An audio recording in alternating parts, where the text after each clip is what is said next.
chop all these siege tanks now. Those drones really desperately trying to run for their lives. There's Wednesday Night vVv Gaming. Ask us. And now game 1 of Wednesday Night Starcraft, August 3rd, Vile Gaming versus vV Gaming, Vile Domorin versus vV Zog on Shakura's Plateau. This will be a Terran versus Zerg. Yeah, so let's I guess talk about this matchup a little bit. Perhaps the metagames changed after MLG Anaheim, which I know you attended, and I guess the star of the show, not only the Koreans, but the Blue Flame Hellion in pretty much all matchups. Yeah, that was pretty much a huge surprise. I was making some jokes with some of the other casters out there who were watching the game, like, who knew that changing the icon from red to blue would have such a profound impact, as there was just a number of worker kills. Whenever there was a Terran player, you'd see Hellion run-bys, Hellion drops, and then Hellions being used. So we'll see whether or not Domorin will be using that strategy, as he is going for a front door seal, building up a supply depot right over here by the ramp. Meanwhile, Zog, you don't see anything coming in from him just quite yet. It's a little bit too early to tell what he's going for.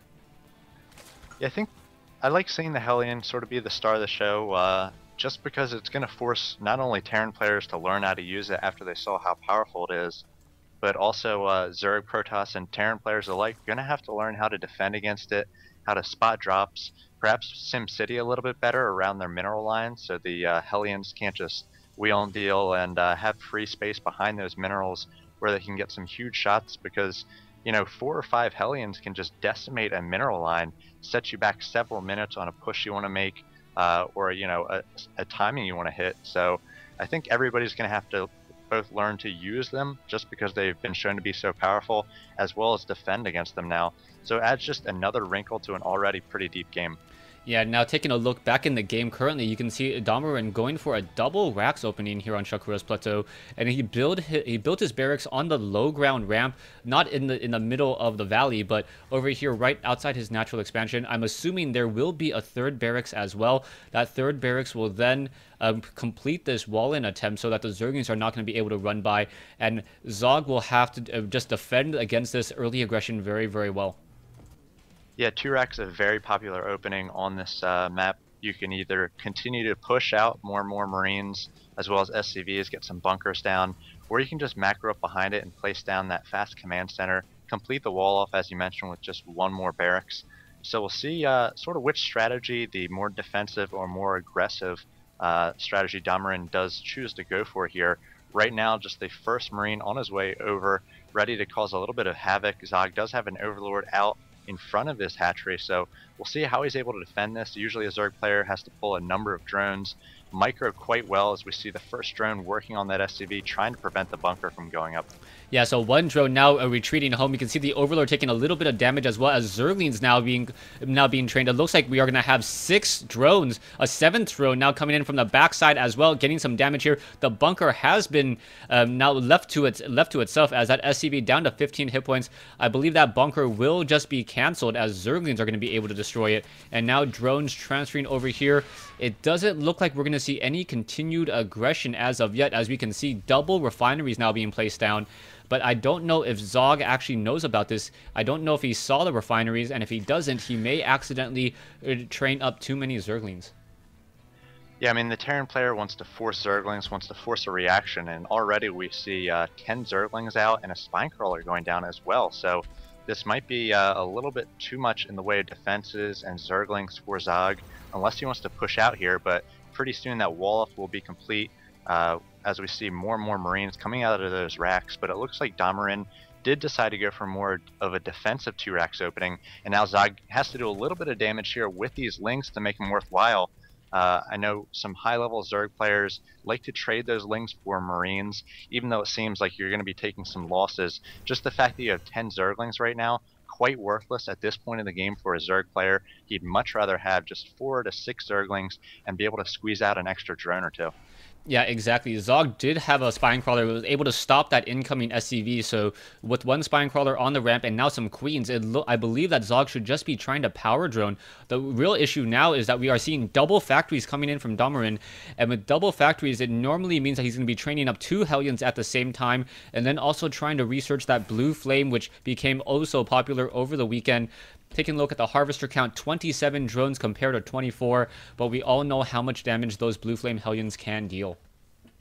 And Zog already has his hatch at the natural here being created into a lair, so he's going to have tier 2 really fast, and we'll see what he does with it, what he chooses to go for, whether it's mutas or infestors, as a lot of Zerg players would take a quick third when they see a Terran player like this expanding, but one option is to tech up, and we do see right now just 2 gas being mined for Zog, so once he does get this lair tech, we'll see what he goes for. It looks like it might be for Baneling speed, as we do have a Baneling nest coming out. Yeah, now the only real concern I have, Zog now moving in with an Overlord, and he will spot this double factory, so I'm assuming that he will throw down a Roach Warren if he responds correctly. These double factories do normally mean Hellions. There is one tech lab as well, and we do see the Roach Warren now coming in. Also, tech to tier 2 has completed, so the Glio reconstitution, the movement speed on those Roaches are going to be very, very important as well, as Zog may decide to train up another queen in order to perhaps get some creep tumors down and have more room to maneuver. And domorin just now adding the tech lab onto a rack, so Stim going to be a little bit late coming out. It hasn't even started yet, but I imagine he's actually going for combat shields first, so interesting choice by him. He might work some sort of timing here where he comes out with a lot of Marines along with these Blue Flame Hellions, and we'll see whether the Zergling and Baneling mix from Zog here is able to deal with it. He will have out Roaches here shortly as well. That Roach Warren just finishing. Needs to really get some creep spread here as well. Looks like he's going for his third, and the third's going to be a pretty good target for domorin here once he does get this timing with Blue Flame and Combat Shield to try to take that down. I think that was a little bit delayed for Zog. We'll see whether he's able to defend it. Yeah, one of the things I'm interested in is that domorin doesn't have a starport. Normally the only way to really get Hellions inside a base on a map like this is to use dropped or metavacs in order to do a drop inside, but the Hellions may simply be just trying to run by here in just a moment. They're first going to check this hatchery over here. This hatchery will most likely just get cancelled, as that there's enough Hellions to actually take it down. Hellions do not deal that much damage, but they can just focus this down. But this is buying time for Zog to react and respond. Now moving out a couple of Roaches as well. Those Roaches are going to have a difficult time, but it looks like those Hellions should be able to perhaps at least force a cancellation here on Shakura's Plateau. Yeah, domorin, an interesting decision. He could have taken those Hellions up into the natural. Now we see a surround happening for Zog, as all those Hellions no longer getting shots off, and a number of them do go down, and these Roaches are out for blood here, or whatever is inside of a Hellion, maybe some fuel, as they want to take these down and eliminate that threat. domorin just on these 2 bases, and this is a significant investment for him. These Blue Flame Hellions, he hasn't been able to do any damage. He didn't even force a cancel on this 3rd hatch. Yeah, this is going to be really, really bad now, as the Hellions are now going to simply just walk down the ramp. The Zerglings may be able to perhaps get another surround here. The Blue Flame Hellion has completed, or has attacked, and then down goes the last of those Hellions there. So, wow, that was not very much damage dealt at all. Perhaps domorin doesn't quite know how to drive his Hellions yet. Yeah, well, they are pretty fast and wild sometimes, but I think it was just decision making. He really didn't need to take on that 3rd. Hellions don't do so hot against hatcheries. As you noticed, he was able to take down about half the life, but he could have sent out his Marines at that point to take that down, or waited until it was saturated and come in with Hellions. But that huge investment in Blue Flame as well as those Hellions just wasted at this point. Now he has tanks coming out of these factories, both with tech labs on them, so he's going to do a full transition into the more, I guess, standard tank Marine here. And as you mentioned before, he's just now adding starports, so he's not going to have those medevacs, and Stim not yet finished. He's not going to be able to push out for a while. I think this is looking really good for Zog. Yeah, I don't really know what domorin can really transition into. It doesn't look like he'll be able to put down any pressure for quite some time. We can see a macro hatch now coming in from Zog. Zog also expanding off to the top left-hand side as well, and this may cause a lot of problems for domorin. Domorin, we do see a large number of Marines and siege tanks now moving out the front door. The Roaches do spot the hatch, or the command center now being placed down for a 3rd, as the Mutalists try to get in some damage as well, but unable to do anything as there is a missile turret. Yeah, Zog looking to get some harassment done with these mutas. He didn't invest in too many mutas, but now he does know that these forces are out in the middle of the map here, trying to secure that 3rd. And I think this is a smart move by domorin. He can't really attack at this point, can't stim up. without those medevacs, but what he can do is move into a better position and take a third. He knows that his Zerg opponent just got up his own third, so he wants to try to stay even on bases, and Zog doing a nice job taking a fourth now in the northwest corner. Yeah, roaches and banelings. A siege tank running around the wrong way, quickly getting picked off there, and now siege tanks blasting off at the center. Mutalisk going a little bit too far, losing control of them for just a moment. But we are getting 8 more Mutalisks currently being trained up, and we are now sitting at 66 harvesters compared to 57. Only Marines and tanks so far coming in from domorin. Yeah, and he got up that starport, and he's taking a little while to add the reactor and get out some medevacs, so again, medevac's coming out quite late. It's going to be uncomfortable for domorin to push out here, but creep spread not so hot for Zog at this point. Perhaps at this point of the game, you want it maybe closer to those towers, as it's very important once you do have those speedlings and speed banelings to be able to get in on those Marines and tanks as quickly as possible. Yeah, the Marines, one thing to keep track of, they do have that level 1 weapons upgrade. Level 2 about to, or just being started as the level 1 armor upgrade now coming in. The Mutalisks may be able to just finish off these Marines. The Marines getting over a little zealous, not realizing the numbers as the Mutalisks are now going after missile turrets. One missile turret is destroyed, but now being forced to pull back once again. The siege tanks are all left alone in the center, but luckily for domorin, there were no Mutalisks nearby to hunt them down. Yeah, and this is smart by Zog. domorin trying to get into this position we see so often in this matchup on this map, Shakura's Plateau, where the Terran player sieges up in the center, hugs up against those cliffs, and starts spreading out his Marines. And it can be a very difficult position to break as a Zerg player, especially once the missile turrets and the sensor towers go up, as Zog and domorin just sort of trying to bait each other back and forth. No player blinking at this point, but domorin is set up right outside the front door of Zog. Zog just close to max now. He might push out. Yeah, Zog sitting at 197. Production-wise, he has 58 Zerglings, so these Zerglings will be swarming in just a moment, and Zog needs to bust this game open. Otherwise, domorin will be able to get up to 200 food as well. And here comes the aggression. Zerglings now trying to swarm in. Mutalisks coming in from behind. Zerglings just causing all this havoc here, and it looks like the front will be completely melted away. Are there enough banelings is the key question, and it looks like Zog catching Zog just completely running over domorin at this point, and now may be able to clean this up. Domorin is in full retreat, regather mode. Yeah, and more Mutas coming out, and what we're going to get up to is that big flock of Muta numbers. He's got 18 at the moment and another 10 on the way, so pretty soon he's going to have close to 30 Mutalisks. Very difficult to take on. You can actually take on big groups of Marines with that amount of Mutalisks, and right now Zog just doing huge damage to the SCV lines of domorin. If he hadn't lost after that push failed, that bit of harassment and the kind of the trade of armies there definitely put Zog in a great position. Yeah, Zog currently is sitting on about 2,000 resources, 2,300. He should be able to easily power any unit out. You can see that he's currently training up another 42 Zerglings and perhaps going in for another swarm. One of the problems is that domorin's orbital command is not a planetary fortress. It is very, very much exposed. Down goes the sensor tower as the Marines once again try to make their way over and shut down those Mutalisks, but those Mutalisks will soon be 2-0 upgrades, and now also those Zerglings and those Banelings are going to have 2-2 upgrades, meaning that the Banelings are going to melt those Marines even more quickly.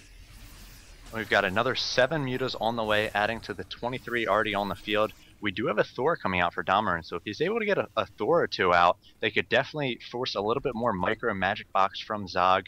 Obviously, in great numbers, Muta's still able to take on those Thors, but it can be a little bit more difficult, and Zog's still doing damage, taking out that gas that's going to shut down tank and Thor production. If he's able to get another gas or 2, that definitely hurts, and just more and more Mutas along with Lings coming out for Zog. He's almost maxed once again. He has that 4th up and running, now making his way into the main, and if he can get to the production of domorin, the Terran player could be in huge trouble. Yeah, the Mutalisks just running straight inside, not caring about the missile turrets. The anti-air defense, not enough to really handle the sheer number of Mutalisks, but in comes a Thor, and that Thor did get 1 round of missile attacks. Those Mutalisks were clumped together, so a lot of splash damage was dealt there, so perhaps the Mutalisks will need to regroup and then try to back away from that Thor. Yeah, Muta's swinging into the 3rd here for domorin and able to take down a few more SCVs. There are only 48 SCVs left compared to the 62 drones of Zog. Zog maxed once again. Going to go for another bust, morphing in a number of Banelings, 25 on the way. So pretty soon he'll have about 30 banelings, 30 mutas, and he will be pushing out shortly. Yeah, the Mutalisks are now backing away from that Thor, rightfully so. They do not want to try to engage. And now the Banelings are perhaps going to be trying to push in. The Banelings are going to engage. Down goes the Thor. The Thor going to get taken down rather easily. Zerglings, Banelings continuing to roll into this position. And the Mutalisks are just picking off the reinforcements. But I think that trade was actually better for domorin, as it looks like Zog is now in a little bit of a regroup mode. Yeah, definitely. All those Banelings, all they did was take down the Thors, and that's a trade the Terran player will definitely take. Muta's still not so great against Marines, and as long as those Banelings don't hit the Marines, I think domorin going to be very happy. Pushing out once again. This time he does have this tank and Marine force, but it's got medevac support, and again the creep has been pushed back a little bit, so Zog doesn't really have home field advantage here with the way that domorin has sieged up. Yeah, the Marines are now running all the way back. It looks like the Banelings are going to be able to find some of their targets. The Marines now just simply stimming, and the Mutalisks are getting destroyed, but the Banelings are trying to find their way in. Are they going to be able to melt any more Marines? And I think this trade was actually better for Zog this time around, as the Marines are not grouped up close enough. But then again, it looks like the food count has switched, so I take it back. domorin getting the upper hand in that battle. Yeah, definitely. Catching Zog with some Banelings being morphed in, and again, he doesn't have creep spread to the center of the map, so everything's just a little bit slower. He attacked with his Lings and his Banelings, but then came in late with those Banelings just morphing in. And yeah, Zog's entire bank has been exhausted at this point. He can't really remax as fast as domorin. Domorin working on another command center, he could land it for a fourth, but it looks like he's looking to make things very uncomfortable for Zog.